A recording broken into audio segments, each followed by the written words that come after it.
இன்றைக்கி பாத்திரமெல்லாம் விளக்கி வச்சுட்டு நேரமே கடைக்கு போயிட்டு வந்துட்டேன், பொந்து கடைக்கு. சாயங்காலம் ஆனால் மழை வந்துடும்னு கொஞ்சம் நேரமே போயிட்டு வந்தாச்சு. முட்டை 6 வாங்கினேன், ஏலக்காய் வாங்கினேன். இந்த மாதிரி பாக்கெட்டில் தான் இருந்தது. ஒரு பாக்கெட் 5 ரூபா. பால் பெரிய ஊற்றுறதுக்கு வேணும்னு சொல்லிவிட்டு அதுக்கு ஒரு பாக்கெட்டு, டீக்கு ஒரு பாக்கெட்டு வாங்கிட்டு வந்தேன். சில்லறைன்னு ஒரு தீப்பெட்டியும் கொடுத்தாங்க, சரின்ட்டு வாங்கிட்டு வந்தாச்சு. பால் ஃப்ரிட்ஜுக்குள்ளே எடுத்து வைக்கிறதுக்கு எடுத்து வச்சுட்டேன். ஒரு பாக்கெட்டை கட் பண்ணி அது தயிருக்கு ஏலக்காவும் கொட்டி வச்சாச்சு. அப்புறம் சரி 2 முட்டை ஆம்லெட் போடலாம் அப்படின்னு சொல்லிட்டு 2 முட்டையை மட்டும் எடுத்து வச்சுருக்கிறேன். இந்த பக்கம் ஒரு டீக்கு ஆகும். நேற்று பழைய பால், சரி அது இப்போ டீ போட்டுக்கலாம், இஞ்சி டீ போட்டுக்கலான்னு எடுத்து வச்சுருக்கிறேன். முட்டையும் எடுத்து வச்சாச்சு.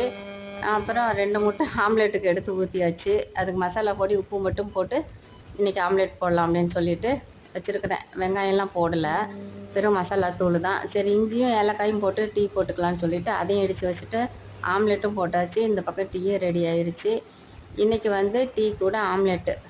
பாலும் கொதி வந்துருச்சு, ஆஃப் பண்ணிவிட்டேன். ஏன்னா கிச்சன்லேருந்து போகும்போது அந்த கிச்சன் வேலையெல்லாம் முடிச்சுட்டு போகணும், இல்லைன்னா மறந்துடுவோம். டீயும் ரெடி ஆயிடுச்சு.